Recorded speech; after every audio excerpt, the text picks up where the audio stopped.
পাকিস্তানের একটি F-16 সহ অন্তত ৩টি যুদ্ধবিমান ভূপাতিত করার দাবি করেছে ভারত। এমনকি পাকিস্তানি এক পাইলটকে জীবিত আটকের কথাও জানিয়েছে দেশটি। তবে পাকিস্তানের পক্ষ থেকে এই যুদ্ধবিমান ধ্বংসের খবর উড়িয়ে দেয়া হয়েছে। শাহবাজ শরীফের দেশ বলছে, যুদ্ধবিমান ধ্বংস ও পাইলট আটকের প্রমাণ দিক ভারত। তবে এখনো পর্যন্ত নিজেদের দাবির সপক্ষে কোনো প্রমাণ হাজির করতে পারেনি দেশটি। ভারত এমন এক সময়ে দাবিটি তুলেছে যখন অপারেশন সিঁদুরে পাকিস্তানি হামলায় ভারতের একাধিক যুদ্ধবিমান হারানোর খবরে তীব্র চাপে রয়েছেন নরেন্দ্র মোদি।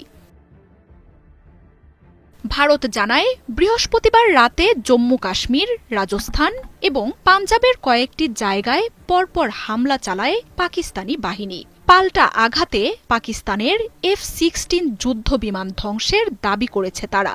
এছাড়াও চীনের দেয়া দুটি JF-17 যুদ্ধ বিমান গুড়িয়ে দেওয়ারও দাবি তুলেছে নরেন্দ্র মোদির বাহিনী। আকাশ প্রতিরক্ষার মাধ্যমে সেগুলো ভূপাতিত করার কথা জানাচ্ছে ভারতীয় সূত্রগুলো।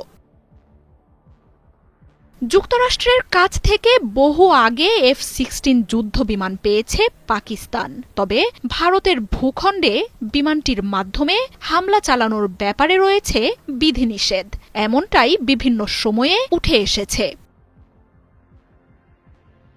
ভারতীয় গণমাধ্যমগুলো বলছে, সারফেস টু এয়ার মিসাইল ডিফেন্সের মাধ্যমে মার্কিন F-16 সুপারসনিক এই বিমানকে ভূপাতিত করা হয়। পাকিস্তানের পাঞ্জাবের সারগোধা বিমান ঘাঁটি থেকে F-16 বিমানটি উড্ডয়নের পর ভারতীয় প্রতিরক্ষা ব্যবস্থা সেটি ভূপাতিত করে।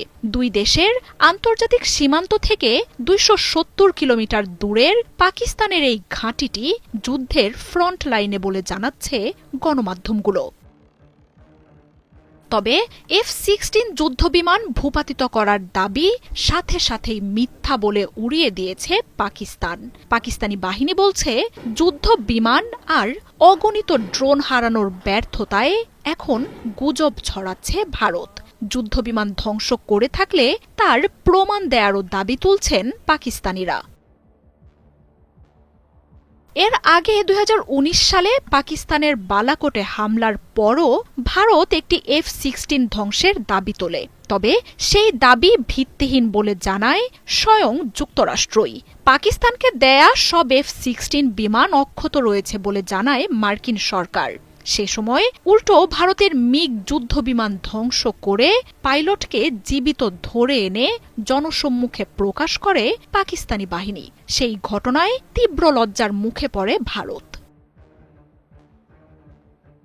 পেহেলগামে হামলার পর বুধবার ভারতের অন্তত ৫টি যুদ্ধবিমান ধ্বংসের দাবি করে পাকিস্তান, যার মধ্যে ভারতের সবচেয়ে বেশি শক্তিসম্পন্ন রাফাল যুদ্ধবিমানও রয়েছে।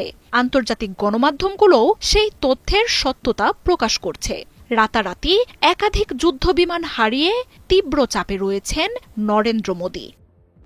মার্জিয়া উপমা, ৭১।